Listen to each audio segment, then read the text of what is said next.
জাতীয় নাগরিক পার্টির নেতা হাসনাত আবদুল্লাহর ফেসবুক পোস্ট এবং সেই ফেসবুক পোস্টকে কেন্দ্র করে সভা সমাবেশ, সোশ্যাল মিডিয়ায় পোস্ট, নানাভাবে সেনাবাহিনী প্রধান জেনারেল ওয়াকারুজ্জামান এবং সেনাবাহিনীর বিরুদ্ধে যেভাবে অত্যন্ত গর্হিত ভাষায় আক্রমণাত্মক, অপমানজনক, ঔদ্ধত্যপূর্ণ বক্তব্য দেওয়া হচ্ছে, তার পরিপ্রেক্ষিতে ক্যান্টনমেন্টে সেনাবাহিনীতে তুমুল প্রতিক্রিয়া হয়েছে। সেনাপ্রধান ওয়াকারুজ্জামানের সঙ্গে সমন্বয়ক হাসনাত আবদুল্লাহ ও সার্জিস আলমের কি হয়েছে এবং তাদের মাঝখানে কি নিয়ে দ্বন্দ্ব, এমন একটি নিউজ বর্তমান বাংলাদেশের সোশ্যাল মিডিয়াতে ভাইরাল হয়ে ছড়িয়ে পড়ছে। তো বন্ধুরা, মূলত এই সেনাপ্রধান ওয়াকারুজ্জামান ও হাসনাত আবদুল্লাহর সঙ্গে কি হয়েছে তার সঠিক তথ্য কিন্তু খুব কম লোকজনই জানে। হাসনাত আবদুল্লাহ ও সেনাপ্রধান ওয়াকারুজ্জামানের এই বিষয় নিয়ে আমরা পর্যালোচনা এবং তদন্ত করে বেশ কয়েকটি খুবই গুরুত্বপূর্ণ তথ্য এবং ভিডিও ফুটেজ পাই, যা আজকের ভিডিওতে সেগুলোই এক এক করে ধারাবাহিক তুলে ধরা হবে। যদিও আজকের ভিডিওটা কিছুটা লং হতে পারে, তবে আজকের ভিডিওতে জানতে পারবেন সেনাপ্রধান ওয়াকারুজ্জামান, হাসনাত আবদুল্লাহ ও সার্জিস আলমকে নিয়ে এমন কিছু অজানা গোপন তথ্য যা জানলে আপনিও ইতিমধ্যে অবাক হতে বাধ্য। সেই সাথে আরো জানতে পারবেন বর্তমান বাংলাদেশের রাজনীতির প্রেক্ষাপট আসলে কোন দিকে যাচ্ছে। বন্ধুরা চলুন, ভিডিওতে আজকে আর বেশি কথা বাড়াবো না, সরাসরি আজকে আমরা চলে যাব মূল ভিডিওতে। আর সেখানে আজকে আমরা দেখব সেনাপ্রধান ওয়াকারুজ্জামানের সঙ্গে এই সমন্বয়ক হাসনাত আবদুল্লাহর মূলত কি হয়েছে।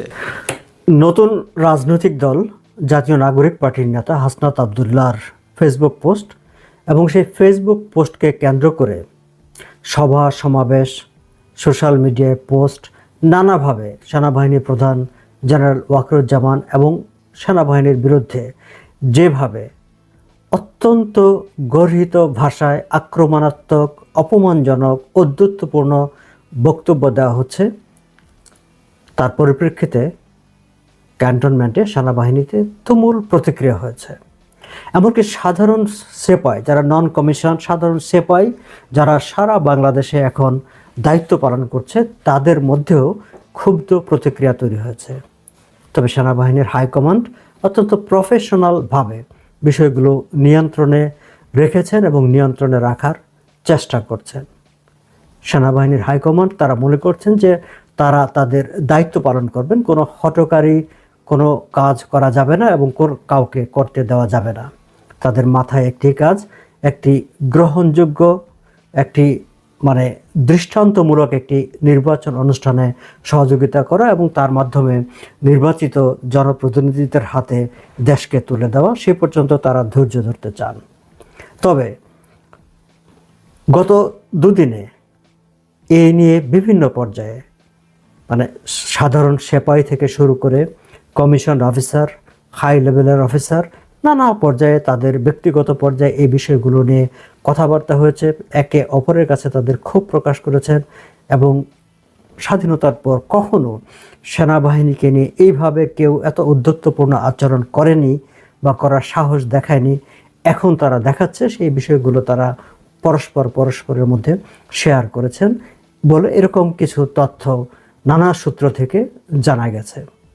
তবে সেনাবাহিনীর হাইকমান্ড পুরো পরিস্থিতি তাদের নিয়ন্ত্রণে রাখছেন এবং জানা গেছে আজকে সেনাবাহিনীর ঊর্ধ্বতন কর্মকর্তাদের একটি গুরুত্বপূর্ণ বৈঠক হবার কথা রয়েছে এবং সেই বৈঠকে সামগ্রিক পরিস্থিতি পর্যালোচনা করে সেনাবাহিনী কি করতে পারে বা সেনাবাহিনীর ভূমিকা কী থাকা উচিত, এরকম একটি পরিস্থিতিতে সেই বিষয় নিয়ে আলাপ আলোচনা হতে পারে বলে বেশ কয়েকটি সূত্র আমাকে জানিয়েছে।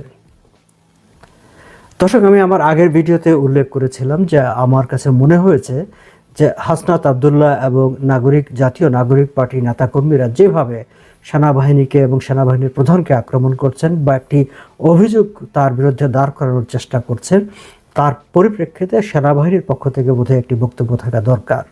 কিন্তু এখন পর্যন্ত সেনাবাহিনী কিংবা সেনাবাহিনীর যে আন্তঃবাহিনী জনসংযোগ দপ্তর, তারা এই প্রসঙ্গে কোনো আনুষ্ঠানিক বক্তব্য প্রকাশ করেনি। তবে সুইডেন ভিত্তিক নেত্র নিউজ তারা সেনাবাহিনীর সঙ্গে যোগাযোগ করেছিল এই বিষয়ে তাদের বক্তব্যের জন্য।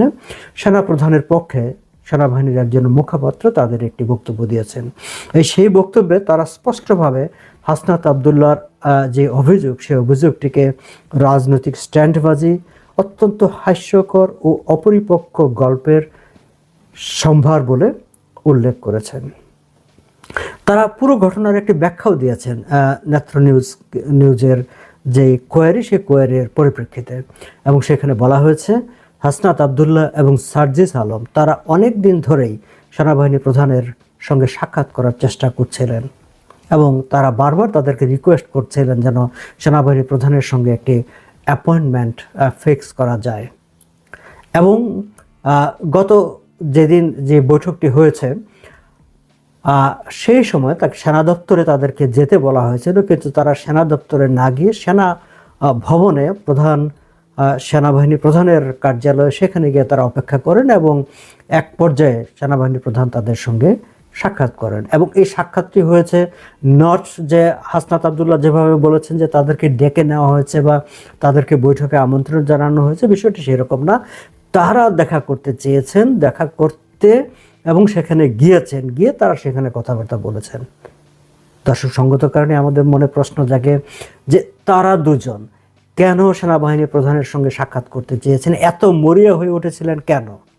এবং তারা যে তাদের সঙ্গে সেনাবাহিনী প্রধানের সঙ্গে সাক্ষাৎ করতে চেয়েছিলেন সেটি কি তাদের কোনো ব্যক্তিগত প্রয়োজনে, ব্যক্তিগত স্বার্থে, নাকি তাদের দলীয় সিদ্ধান্ত ছিল? যদি দলীয় সিদ্ধান্ত হয়ে থাকে তাহলে দলীয় ফোরামে কি এই বিষয় নিয়ে কোনো আলোচনা হয়েছে? কিংবা সেনাপ্রধানের সঙ্গে বৈঠক শেষ করে সার্জিস এবং হাসনাত আবদুল্লাহ তারা কি তাদের পার্টি ফোরামে গিয়ে আলোচনা করেছেন যে আমরা সেনাবাহিনী প্রধানের সঙ্গে এই বিষয় নিয়ে কথাবার্তা বলে এসেছি? যদি না করে থাকেন তাহলে কেন করেননি? এই প্রশ্নগুলি কিন্তু আমাদের মনে আসে।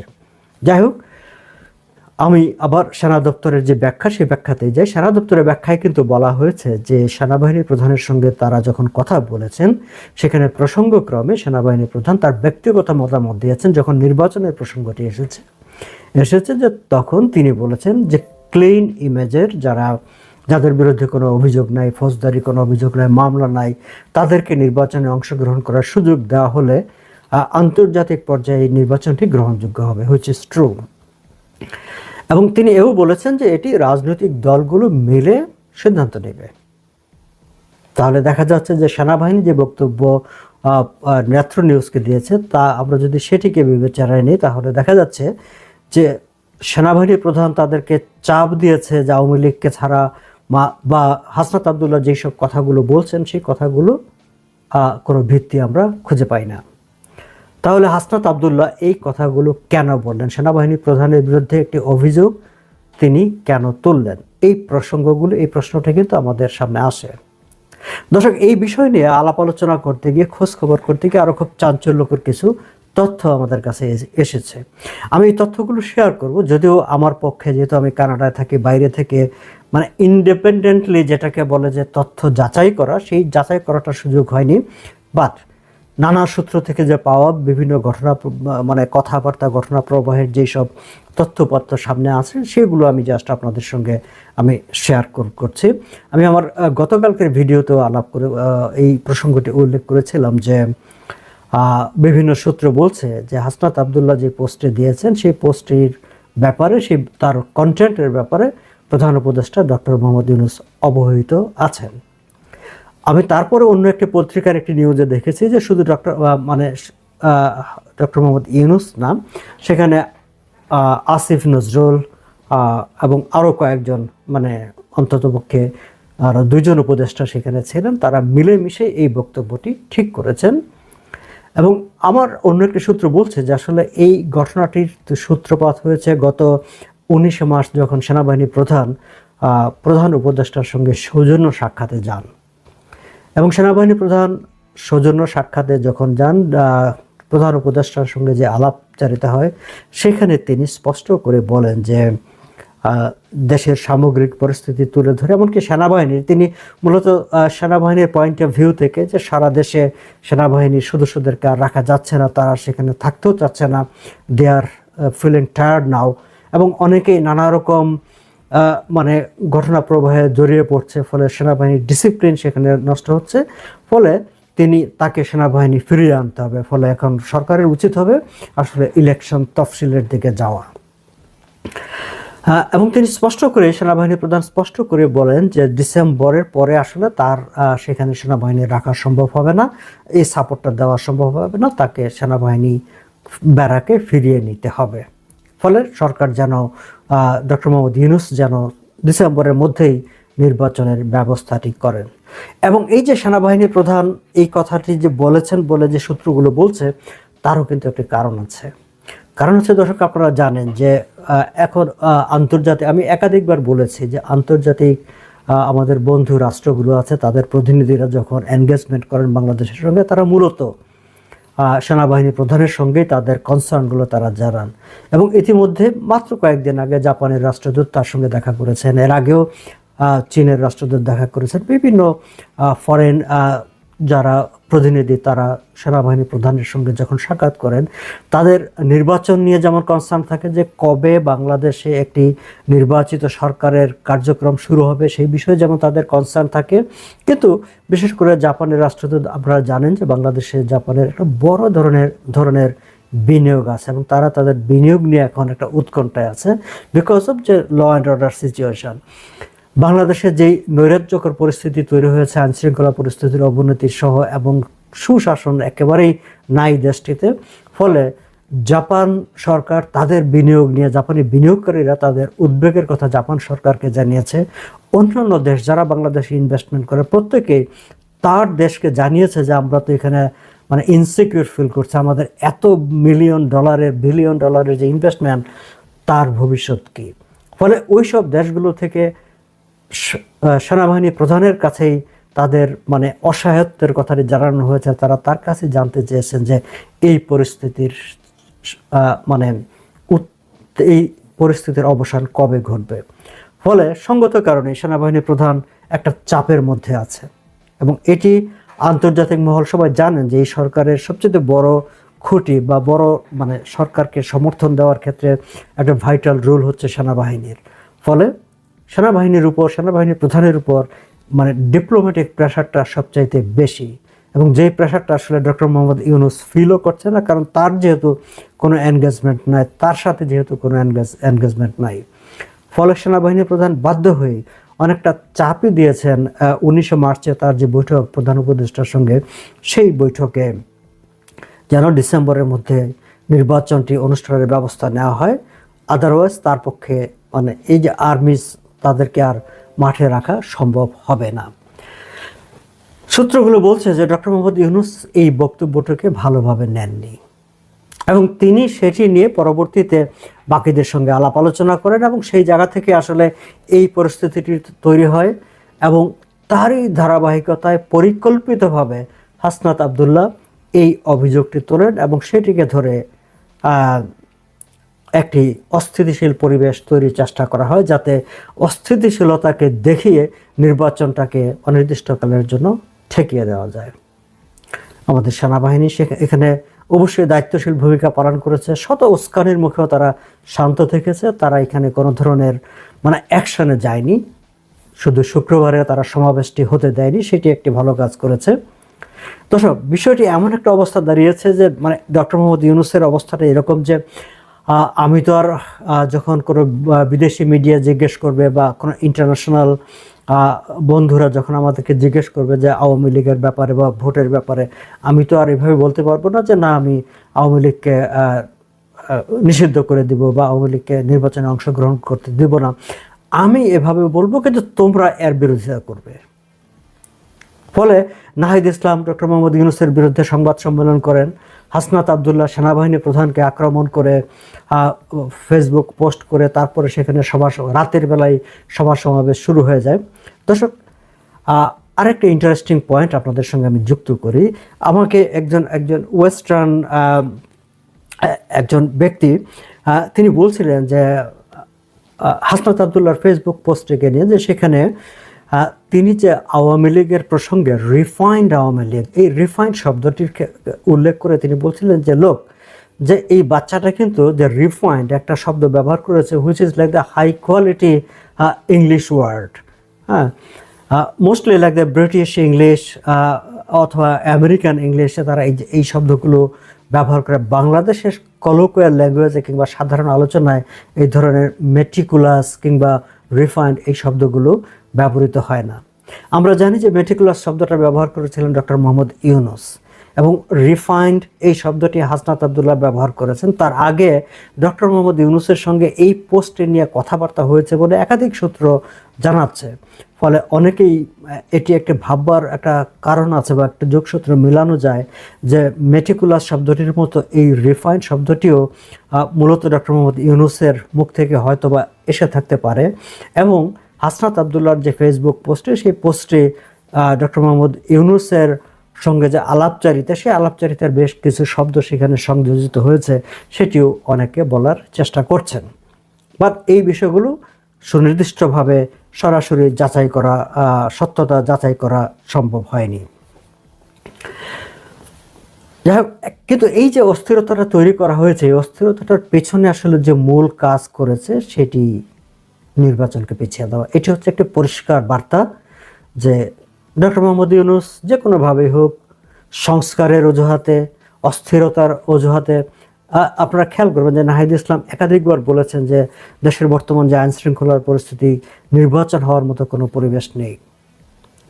এবং জামাতে ইসলামী সহ ইসলামপন্থী দলগুলো তারাও নির্বাচনের ব্যাপারে, এবং আরও অনেকেই আছে যারা নির্বাচনের ব্যাপারে মানে ঠিক আছে যত পিছিয়ে যায় তাতে তাদের কোনো আপত্তি নাই। বিএনপি নির্বাচনের ব্যাপারে খুব আগ্রহী তারা আছে, কিন্তু সেনাবাহিনী প্রধানকে নিয়ে বা সেনাবাহিনীকে নিয়ে এই যে পরিস্থিতিটা তৈরি হয়েছে, এই পরিস্থিতিতে বিএনপি কোনো স্ট্রং অবস্থান নেয়নি। বরং তারা একটা আমরা আওয়ামী লীগের নিষিদ্ধ চাই, আওয়ামী লীগকে আসতে দেওয়া যাবে না, এরকম একটি জায়গায় দাঁড়িয়ে তারা এক ধরনের ছাত্রদের পক্ষ নেওয়ার চেষ্টা করেছে। কিন্তু বিএনপি এই জায়গাটায় ঠিক সেনাবাহিনীকে যে সেনাবাহিনী চাচ্ছে যে দ্রুত নির্বাচন হোক, যেটি বিএনপিরও চাওয়া, সেই সেনাবাহিনী যখন আক্রান্ত, তখন বিএনপি সেই জায়গাটায় স্ট্রংলি পজিশন না নিয়ে এক ধরনের দুদুল্যমান অবস্থানে কিংবা চুপ থাকার চেষ্টা করেছে, হুইচ ইজ নট গুড, যেটা রাজনীতির জন্য খুব ভালো বার্তা দেয়নি। এনিওয়ে, আমরা সামনের দিনগুলোতে দেখব যে আসলে পরিস্থিতি কোন দিকে যাচ্ছে। তবে সেনাবাহিনী যে আজকে যে বৈঠকটি এটি তাদের নিজস্ব বৈঠক, নট লাইক যে মানে পরিস্থিতি পর্যালোচনা করার জন্য বৈঠক, কিন্তু তাদের নিজস্ব বৈঠক। বাট এই বৈঠকে অবশ্যই পরিস্থিতিগুলো নিয়ে আলাপ আলোচনা হবে, এরকম ধারণা পাওয়া গেছে। আবার সন্ধ্যায় আজকে সেনাবাহিনীর একটি ইফতার পার্টি আছে মালঞ্চে, সেখানে মোস্ট লাইকলি যে সেনাবাহিনীর প্রধান হয়তো কোনো কথা বলতেও পারেন, এবং সেই কারণে বেশ ঢাকার মিডিয়াগুলো একটা এক্সট্রা অ্যাটেনশন রেখেছে এই ইফতার পার্টিটির দিকে। যদি তিনি এই পরিস্থিতি নিয়ে কোনো কথা বলেন, যদি বলেন তাহলে তো সেগুলো আমরা জানতেই পারবো, বাট না বললেও আমরা হয়তো বুঝতে পারবো যে সেখানকার কি হচ্ছে। তবে এখন পর্যন্ত সেনাবাহিনীর সেনাপ্রধানের যে অবস্থান, সেই অবস্থানটি হচ্ছে তিনি চান ডিসেম্বরের মধ্যে যত দ্রুত সম্ভব একটি গ্রহণযোগ্য নির্বাচন অনুষ্ঠান করা, এবং সেনাবাহিনী প্রধান এবং সেনাবাহিনীর ঊর্ধ্বতন কর্মকর্তারা যারা আছে তারা একটি জায়গায় ঐক্যমত্য। তারা মনে করেন যে বিগত আওয়ামী লীগের পুরো 16 বছরের শাসনামলে 3টি নির্বাচন নিয়ে যেহেতু এত বিতর্ক হয়েছে, এত কথাবার্তা হয়েছে, ফলে এইবারের নির্বাচনটি এমন একটি নির্বাচন হোক যাতে মানে নির্বাচন নিয়ে মানুষের মনে যত ক্ষোভ, আক্ষেপ বা হতাশা আছে সেগুলো দূর হয়ে যায়। মানুষ মনে করে যে একটি নির্বাচনের মতো নির্বাচন হয়েছে, এমন একটি নির্বাচন করতে চায় সেনাবাহিনী। কিন্তু তাদের এই চাওয়ার সঙ্গে আবার এই যে শক্তিগুলো, নতুন রাজনৈতিক দল সহ ডক্টর মোহাম্মদ ইউনূস এবং উপদেষ্টাদের বেশ অনেকে, তাদের আবার একটু দ্বন্দ্ব আছে, কারণ তারা মনে করেন যে নির্বাচনের চাইতেও আরও কত বেশি সময় ক্ষমতায় থাকা যায় সংস্কারের কথা বলে। এই মূলত কনফ্লিক্টটা শুরু হয়েছে ওই জায়গায়, এবং ওই কনফ্লিক্ট থেকেই এখন সেনাবাহিনী প্রধান তারা সবাই আক্রমণের মুখে আছেন। আমরা সামনের দিকে দেখব যে সেনাবাহিনী এবং সেনাবাহিনী প্রধান আসলে কি ভূমিকা রাখেন, তার যে স্বপ্ন, তার যে আকাঙ্ক্ষা, সে আকাঙ্ক্ষা বাস্তবায়নে, কিংবা ওভারঅল সেনাবাহিনীর যে আকাঙ্ক্ষা যে একটি মানে দৃষ্টান্তমূলক, মানুষ অনেকদের মনে রাখবে, আলাপ করবে, এরকম একটা নির্বাচন করার, সেই স্বপ্ন বাস্তবায়নে তারা কতটা শক্ত ভূমিকা পালন করতে পারেন। আওয়ামী লীগ আগামী নির্বাচনে অংশগ্রহণ করছেন। আওয়ামী লীগ যে কোনো মূল্যে নির্বাচনে অংশগ্রহণ করতে চায়, এবং একটি মহল তাদেরকে নির্বাচনে অংশগ্রহণ করার সুযোগ করে দিতে চায়। বাংলাদেশে আওয়ামী লীগের এখন যে পলিসি, যেটা আমি প্রায় 3-4 মাস আগেও বারবার বলেছিলাম, যে আওয়ামী লীগের উদ্দেশ্য হচ্ছে তারা যে কোনো মূল্যে আগামী সংসদ নির্বাচনে অংশগ্রহণ করা, এবং যে কোনো মূল্যে সর্বনিম্ন সংখ্যক সিট পেয়েও যদি তারা সংসদে ঢুকতে পারে, এটাই তাদের বিজয়, এটাই তাদের মূল ষড়যন্ত্রের বীজ বপন শুরু। কেন বলছি এই কথা? আওয়ামী লীগ জানে যে তারা যদি সংসদের বাহিরে থাকে তারা নিশ্চিহ্ন হয়ে যাবে, তাদের দল নিষিদ্ধ থাকা অবস্থায় তারা কোনো কার্যক্রম করতে পারবে না, ষড়যন্ত্র করতে পারবে না, দেশি বিদেশি মানুষকে আকৃষ্ট করতে পারবে না। যে কারণে তারা তাদের প্রয়োজনে শেখ হাসিনার নাম বাদ রেখে, শেখ পরিবারকে বাহিরে রেখে, এবং সেটা যে প্রয়োজনে বাদ রাখবে কিংবা বাহিরে রাখবে সে এমনটা নয়, বরং শেখ হাসিনার পরামর্শেই এই কার্যক্রমটা তারা করে যে কোনো একজন তৃতীয় ব্যক্তিকে, ধরেন সাবের হোসেন চৌধুরী কিংবা অন্য XYZ তাদের আওয়ামী লীগের নেতা, তাদের যে কারো নেতৃত্বে একটা এগ্রিমেন্ট করে তাদেরকে নির্বাচনের পথে নিয়ে আসা হবে। আওয়ামী লীগ ভালো করে জানে যে আওয়ামী লীগের যদি একটা খোরা, লুলা, ল্যাংড়া, চোখ নাই, হাত নাই, পা নাই, কিচ্ছু নাই, শুধু বলা হয় লোকটা আওয়ামী লীগ, ওর জাত পাত বংশ যা আছে সবাই এসে সেখানেই ভোট দিবে। এটা আওয়ামী লীগ ভালো করে জানে। এবং আওয়ামী লীগ এটাও ভালো করে জানে যে আওয়ামী লীগের যেই এখানে নির্বাচন করুক কিংবা না করুক, শেখ হাসিনা যখন আবার ফিরে আসবে কিংবা আসার প্রয়োজন বোধ করবে, কিংবা শেখ পরিবারের যে কেউ যখন বাংলাদেশের রাজনীতি করবে, তখন এখন যারাই নেতৃত্ব দেখ না কেন তারাই তাকে স্পেস তৈরি করে দিবে এবং তার জন্য কাজ করবে। আজকে সে কারণেই আওয়ামী লীগকে নতুন করে নির্বাচনে আনার জন্য পার্শ্ববর্তী দেশ ভারত চক্রান্ত শুরু করেছে। পাশাপাশি বাংলাদেশেরও ইতিমধ্যেই শোনা যাচ্ছে রাজনৈতিক অঙ্গনের কিছু কিছু জায়গায় তারা সমন্বয় করে আগামী নির্বাচনে তাদেরকে রাস্তায় রাখতে চায় কিংবা অংশগ্রহণ করাতে চায়। কিন্তু বাঙালি এই কয়দিনই ভুলে গেল 2000 মানুষের হত্যার কথা, 30 থেকে 50,000 মানুষ এখনো কাতরাচ্ছে বেডে, হসপিটালে, সেই কথা। আওয়ামী লীগ যে জাতে একটি খারাপ দল এবং তারা যে জাতে মাতাল তালে ঠিক, যখন যেটা প্রয়োজন সেটাই যে তারা করবে এটা বাঙালি এত অল্প সময়ে ভুলে গেছেন।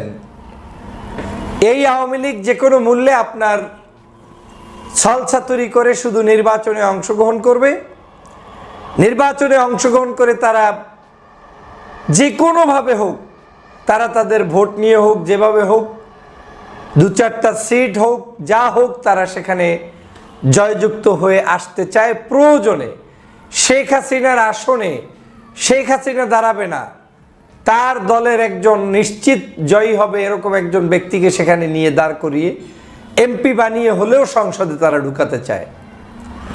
এটা আওয়ামী লীগের একটা পলিসি। আওয়ামী লীগ সবসময় মন্দের রাজনীতিতেও তারা বিশ্বাসী, সুদিনের রাজনীতি তো তারা ভালো করে কেমন করে সেটা তো গত 16 বছর এদেশের জনগণ দেখেছেন। এই আজও আওয়ামী লীগ সেই পরিকল্পনা নিয়েই মাঠে নামছে। আমি বাংলাদেশের রাজনৈতিক দলগুলোর কাছে বলছি, যারা মনে মনে ভাবছেন যে আওয়ামী লীগ ধ্বংস হয়ে গিয়েছে, এরা নির্বাচনে আসলেই বা কি, না আসলেই বা কি, ব্যালট পেপারে একটু সুযোগ করে দেই। আপনারা যারাই এই সুযোগটা করে দেওয়ার জন্য সবচেয়ে বেশি মাতামাতি করবেন, আপনি বাংলাদেশের সবচেয়ে বেশি ক্ষতিগ্রস্ত হবেন। কারণ আপনি যে উদ্দেশ্যের চিন্তা করে আওয়ামী লীগকে প্রতিষ্ঠিত করতে চান, সেই উদ্দেশ্য আপনার জন্য হিতে বিপরীত হবে। আওয়ামী লীগের ভোট ব্যাংক যেটা থাকবে, সেই ভোট ব্যাংকটা আজকে যখনই তাদের এই খুন খারাপির এত অপরাধের পরেও তাদেরকে সুযোগ করে দিবেন, ওরা যারা খুনি, তারা তো এই খুনের বদলা, খুনের জন্য যে শাস্তি সেটা আওয়ামী লীগ দিতে যাবে না। তারা তো খুন করলেও জায়েজ মনে করে, না করলেও জায়েজ মনে করে। তারা তো তাদেরকে একটা ধর্ম বানিয়ে ফেলেছে। অতএব তারা যারা অনুসারী, তারা তাদের প্রার্থীকেই ভোট দিবে।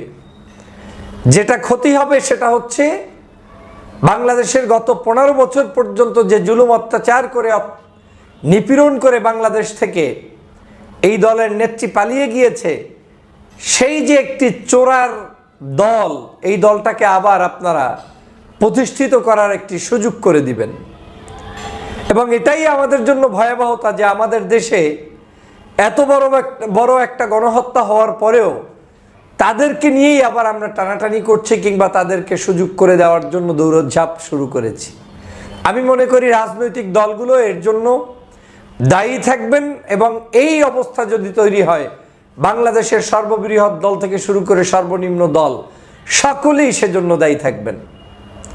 কারণ এদেশের জনগণ 5ই আগস্ট শেখ হাসিনাকে তাড়িয়েছে, শেখ হাসিনা বাংলাদেশ থেকে পালিয়েছে, তিনি তার রাজনৈতিক জায়গাটার অবস্থান ক্লিয়ার করবেন, কোথায় থাকবেন কি থাকবেন না এটা আমাদের দেখার বিষয় না। তো যেই দলের নেত্রী বাংলাদেশ থেকে পালিয়ে যেতে পারে সেই দল তো বাংলাদেশে বিচরণ করার কথা না, নতুন করে আসার কথা না, তিনি তো পালিয়ে গিয়েছেন। তো তাকে নিয়ে আমাদের একটা চিন্তা কেন, যে একেবারে সবাইকে নিয়ে নির্বাচনের চিন্তা এরকম করেন কেন আপনি? 15 বছর পর্যন্ত অনৈতিকভাবে বাংলাদেশে ভোট করেছে, তারা এককভাবে ক্ষমতায় থেকেছে। আগামী 15 বছর এই আওয়ামী লীগকে ধারে কাছেই ভেটতে দিবেন না। 15 ইয়ার্স পরে আপনি আওয়ামী লীগের সাথে আপোষ করবেন না, ততদিনে তারা ক্ষমা চাইবে, নতুন প্রজন্ম আসবে, সেই সময় পর্যন্ত হাসিনা থাকবে না। সেই ইস্যু যখন আসবে তখন আপনি জাতির প্রয়োজনে, দেশের প্রয়োজনে নতুন মোড়কে ভিন্ন কিছু আসবে। কিন্তু এখন এই বছর কোনো মূল্যে আওয়ামী লীগকে নিয়ে আসা যাবে না। যারা এই কাজটি করছেন তারা কারো দালাল হিসাবে খপ্পরে পড়ে, কিংবা কেউ আপনাকে বুঝিয়েছে যদি আওয়ামী লীগ থাকে তাহলে আমাদের এই উপকার, এটা করে একটা ওদেরকে রাখা দরকার, এরকম একটা সেটআপ আপনার মাথার ভিতরে কেউ ঢুকিয়ে দিয়েছে। কিন্তু আমার সেটআপ বলে আপনি আওয়ামী লীগকে রাখলে বাংলাদেশের সব রাজনৈতিক দলই কম বেশি ক্ষতিগ্রস্ত হবেন, আর সবচেয়ে বেশি ক্ষতিগ্রস্ত হবেন যারা ক্ষমতায় যেতে চান আপনারা। এই আওয়ামী লীগ যে খুন করেছে, যে গুম করেছে, যে আয়নাঘর প্রতিষ্ঠা করেছে, যে অত্যাচার করেছে, জুলুম করেছে, সেই জুলুম তো এদেশের পূর্বের কোনো রাষ্ট্রপতি করে নাই। দেশনেত্রী বেগম খালেদা জিয়ার ক্ষেত্রে আপনি একটা দেখাতে পারবেন যে গণহত্যার দায়ে তিনি অভিযুক্ত, কিংবা এছাড়া অন্যান্য যারা ছিল বিগত দিনে তাদের মধ্যে কম বেশি ছোটখাটো অপরাধ থাকতে পারে, কিন্তু এরকম বড় ধরনের গণহত্যা ছিল না। এমনকি যেই এরশাদ সাহেবরে আমরা স্বৈরাচার বলি, সেই এরশাদ সাহেবের অবদানটা কি এই হাসিনার চাইতে কম না বেশি জাতির ক্ষতি করার জন্য, সেটা বলেন। তাহলে জাতির ক্ষতিতে সবচাইতে ফার্স্ট হচ্ছে আওয়ামী লীগ, শেখ হাসিনা, শেখ পরিবার। এই পরিবারকে নিয়ে মায়া কান্না করে নতুন করে এখন ভিন্ন নামে, ভিন্ন চরিত্র, ভিন্ন নেতা দিয়ে আপনারা প্রতিষ্ঠা করতে গিয়ে বাংলাদেশের জনগণের চিন্তা এবং আদর্শের সাথে আপনারা বেইমানি করছেন। যারা এটা করবেন এখনো সাবধান হয়ে যান। আওয়ামী লীগকে কোনোভাবে এই দেশের রাজনীতিতে নির্বাচনে আসতে দেয়া যাবে না। এটার একটাই সুতার, সেটা হচ্ছে তারা গণহত্যা চালিয়েছে, আর কিচ্ছু দরকার নাই। 15 বছরের ভোট দেয় নাই, অমুক দেয় নাই, তমুক দেয় নাই, জুলুম করেছে, আয়নাঘর করেছে, পরের হিসাব। শুধু রিসেন্ট যে অপরাধ করেছে সেই অপরাধের দায়ে এই দলটি নিষিদ্ধ করতে হবে। এই দলের কেউ ক্ষমতায় নির্বাচনের প্র্যাকটিসই করতে পারবে না, প্রতিদ্বন্দ্বী করতে পারবে না। এটা তাদের একটা চাল, এটা তাদের কৌশল। তারা প্রয়োজনে আপনার ওই যে আওয়ামী লীগের বিরুদ্ধে মাঝে মাঝে এখন লেখে সোহেল তাজ কিংবা অন্য কেউ, প্রয়োজনে আওয়ামী লীগ এমন কিছু মিডিয়া ব্যবহার করবে পার্শ্ববর্তী দেশের গোয়েন্দা সংস্থা দিয়ে, তারা আওয়ামী লীগ বিরোধী একজন মানুষকেই আওয়ামী লীগের প্রার্থী হিসেবে নির্বাচনে দাঁড় করাবে। তারা তাদের নেতা হিসেবে এমন একজন ব্যক্তিকে সেট করবে, আপনার দৃষ্টিতে মনে হবে বাপরে বাপ, এ তো শেখ হাসিনার চরম উল্টা একটা লোক। এই লোকটা আসছে কিচ্ছু না, এ লোক আসছে ভ্যাগ ধরতে, এ লোক আসছে এজেন্সির টাকা খেয়ে, এ লোক আসছে এজেন্টের বিশেষ পরামর্শে। শুধু এই এজেন্ট জানে, শেখ হাসিনা জানে, আর জানে যে প্রার্থী হবে সে, আর কেউ জানবে না। এটা একটা পলিসি। অতএব আমি শুনে মর্মাহত হচ্ছি, যেটা রটে সেটা কিছু বটে। এই যা কিছু রটছে তা কিছু বটে, এখন কিছু না কিছু হচ্ছে। অতএব এখনই আমাদের সতর্ক হওয়ার সময়। আওয়ামী লীগকে কোনোভাবে নির্বাচনে আনতে দেয়া যাবে না। তারা কিছু ক্লিন ইমেজ এনে নির্বাচনে প্রতিদ্বন্দ্বিতা করতে চাইবে, এবং সেখানে আপনাদের কি এই যে এক এক জায়গায় দেখেন না উকিলদের নির্বাচন হয়, সুপ্রিম কোর্টে হয়, অমুক, সব তো আওয়ামী লীগের লোক। প্রশাসনের মধ্যে এখন পর্যন্ত আওয়ামী লীগের লোক, পুলিশের মধ্যে আওয়ামী লীগের লোক, বিভিন্ন জায়গায় আওয়ামী লীগের লোক বসা আছে। আপনি সেই সময় আপনি এই খুনি যে সাপ সবল মারতে পারে তাকে আপনি সুযোগ করে কম্বলের ভিতরে নিয়ে ঘুমাবেন, তার শাস্তি যা হওয়ার তাই ভোগ করবেন।